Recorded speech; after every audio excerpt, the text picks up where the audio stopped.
384 টাকা ঢুকেছে শুধু আমার অ্যাকাউন্টে। আর না 3 কোটি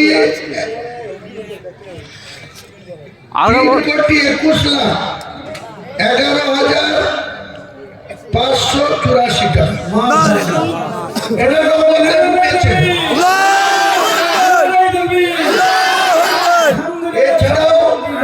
এছাড়াও যে দান বক্স দিয়ে আছে সেই দান বক্সতে গত 6 তারিখ 7 তারিখ আর 8 তারিখ 3 দিন মিলে 1 কোটি কত নগদ হয়েছে। আমরা কাউন্টিং করেছি, এলাকার বিশিষ্ট বিশিষ্ট মৌলানা ইমাম তাদের বাড়িতে ডেকে নিয়ে লাইভ টেলিকাস্ট করেছি, যাতে কেউ আমার দিকে আঙুল তুলতে না পারে। মানুষ দান করছে যে উদ্দেশ্যে, সেখানে এই টাকা কাজে লাগানো হবে। অর্থাৎ ভারতবর্ষের রাজনীতিতে, বাংলার রাজনীতিতে কোন পার্টির কোন নেতা আজ পর্যন্ত এই সৎ সাহস দেখায়নি। যারা কটুতে চাঁদা তুলে বেড়ায়, যারা বিভিন্ন ভাবে টাকা নেয়, তারা কত টাকা নিল, কত চাঁদা নিল, কত তুলাবাজি করলো, কাউকে বলে না। আর স্বেচ্ছায় যারা দান বক্সে দান করছে, সেই টাকা কাউন্টিং করার জায়গায় এলাকার ইমামদের, স্বচ্ছ ব্যক্তিদের ডেকে কাউন্টিং বাক্স হাজার করা হচ্ছে, শটিং করা হচ্ছে, মেশিন দিয়ে কাউন্টিং করা হচ্ছে, তা সরাসরি লাইভ টেলিকাস্ট করা হচ্ছে। 3 দিন করা হয়েছে, এখনো কালকের আজকের আবার 2 দিন পরে আবার কাউন্টিং করা হবে।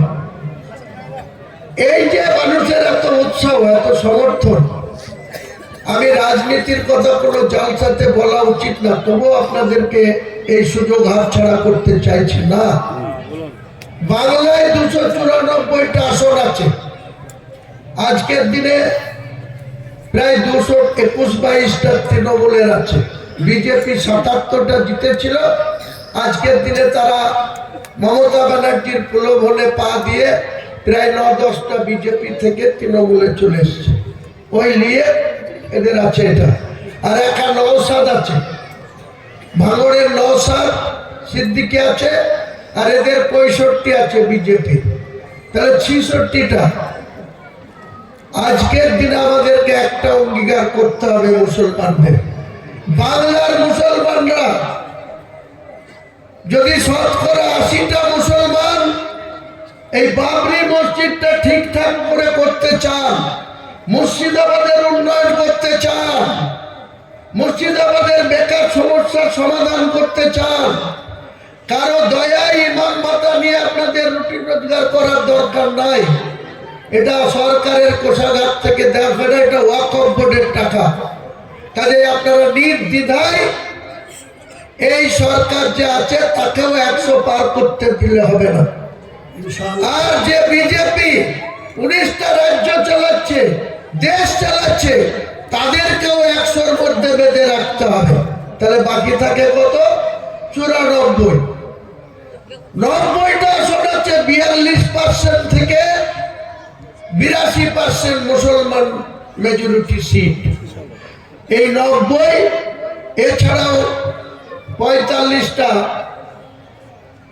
হিন্দু মেজরিটি সিটে, যেখানে 32%, 34%, 28% মুসলমান ভোট আছে। এইসব জায়গাতেও আমি আরো 45, টোটাল 135টা প্রার্থী দেব। আমার একটাই উদ্দেশ্য, বাংলার 4,25,00,000 মানুষ মাথা উঁচু করে বাঁচবে। আর যে সরকারের মুখ্যমন্ত্রী হবে তার রিমোট কন্ট্রোলটা মুসলিমদের হাতে থাকবে।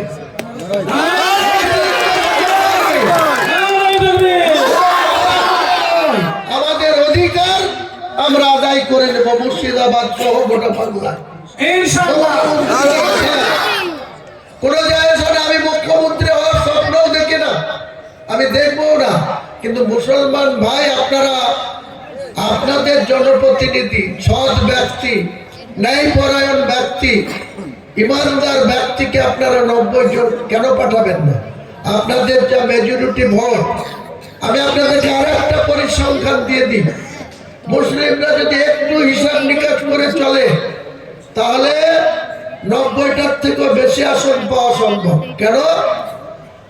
একটা 50% মুসলমান বুথে, ধরেন 1000 ভোট আছে মুসলমান, পাশে মরুটিয়া অমুসলিমদের ঘোষ ভাইদের বা হিন্দুদের 1000 ভোট আছে। আপনি ভোটের যেদিন ভোট পোল হবে আর যেদিন কাউন্টিং হবে, আমি 43 বছরের রাজনীতিতে পরীক্ষা করে দেখেছি, মুসলমান ভাইরা পার্টিটা করে, সেই পার্টির হয়ে সকালবেলায় 6টায় বুথে যায়, 7টা থেকে ভোট শুরু হয়, দুপুর বেলায়ও কেউ খেতে যায় না, চান করতে যায় না, স্নান করতে যায় না, সেই যতক্ষণ ভোট চলে ঘুগনি খেয়ে, পাউরুটি খেয়ে, না খেয়ে, চা খেয়ে তারা কিন্তু প্রায় 80 থেকে 82% ভোটটা পোল করে। একই জায়গায় আপনি পাশের মরুটিয়া গ্রামে হিন্দুদের ভোটটা দেখবেন, বাক্স খুলে বা মেশিন খুলে 1000-এর ভিতরে পোল হবে হয় 65, নাই ম্যাক্সিমাম 70। তাহলে আমাদের যে এখানে পার্সেন্টেজের দিক থেকে আজকের দিনে 63%, 62% হিন্দু আছে বাংলায়, আর আমরা 37% আছি। 4,25,00,000 আছি, তার মধ্যে 2,82,00,000 ভোটার আছি। 1.5 কোটি মানুষ ভোট দেয় মুসলমানকে, আর কিছু পাতাখোর মুনাফেক যারা নিজের স্বার্থের জন্য জাতকে বিক্রি করে দেয়, কোরআনকে অমান্য করে, তারা দেখ না যাকে খুশি ভোট। আমরা আমাদের অধিকার কিন্তু বুঝে নেব ইনশাআল্লাহ, আমরা আমাদের অধিকার বুঝে নেব ইনশাআল্লাহ।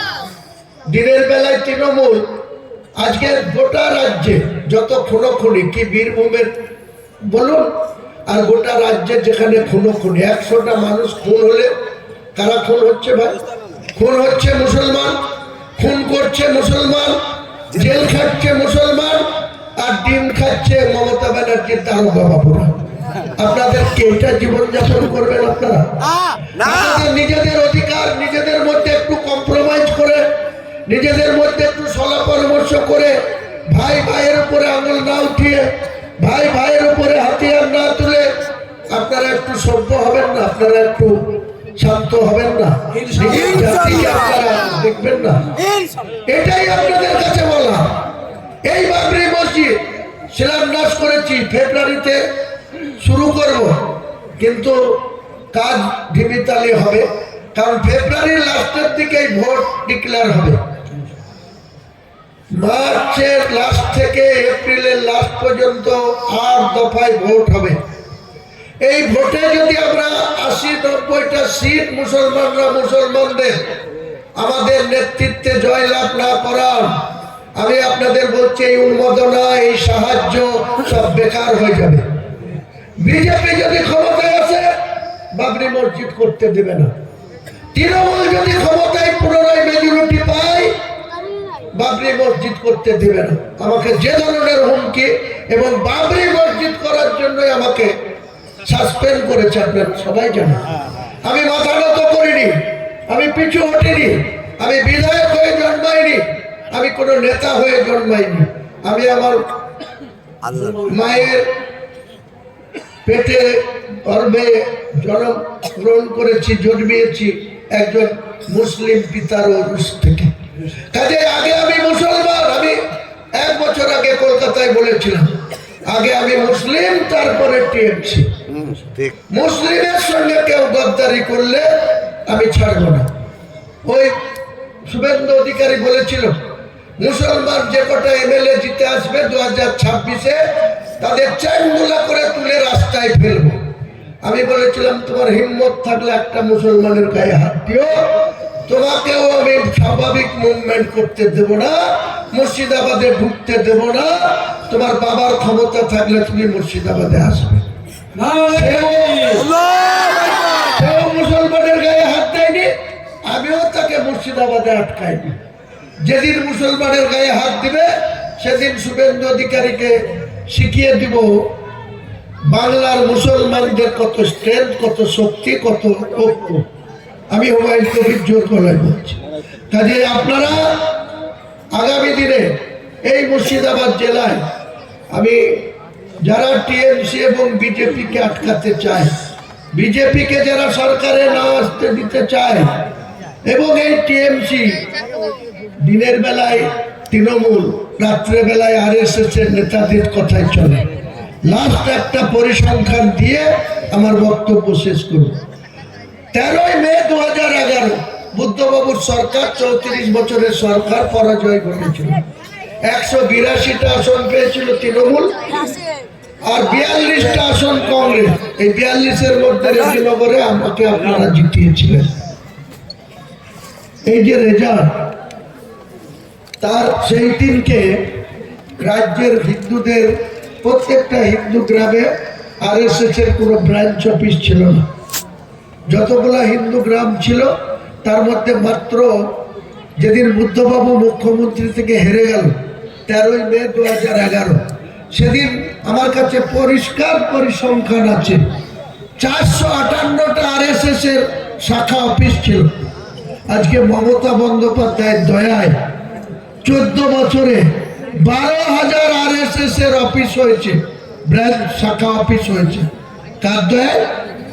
একটা মুসলমান অন্যায় না করলেও তাকে ধরে নিয়ে এসে হিরোইনের কেস দিচ্ছে, গাজার কেস দিচ্ছে, না হয় ভাই ভাইকে দিয়ে মারা করে দিচ্ছে।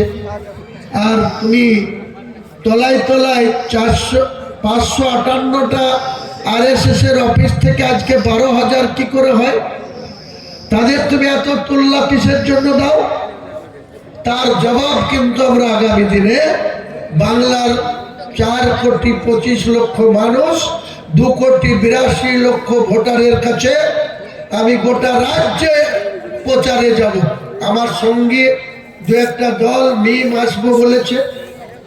আমি ISF-কেও ডেকেছি, কংগ্রেসকেও আহ্বান করেছি, যদি তোমরা বিজেপিকে আটকাতে চাও বা তৃণমূলকে ক্ষমতাচ্যুত করতে চাও তাহলে আমার সঙ্গে তোমরা আসো।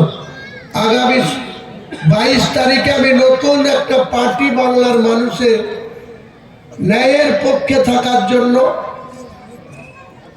উন্নয়নের জন্য এই মুর্শিদাবাদকে 34 বছরের ওনাও শুধু ভোট ব্যাংকে পরিণত করেছে, তাদের কাজ কিছু করেনি।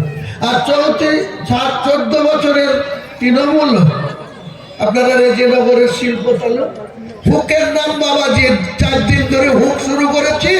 এখন রাজ্যের শিল্প অফিসাররা চলে আসছে, DM চলে আসছে। এই হুকটা জারি রাখতে হবে, মুসলমানদের এই আওয়াজটা জারি রাখতে হবে, তাহলে আপনাদের উন্নয়ন হবে, আপনাদের ছেলে মেয়েরা কর্মসংস্থান হবে।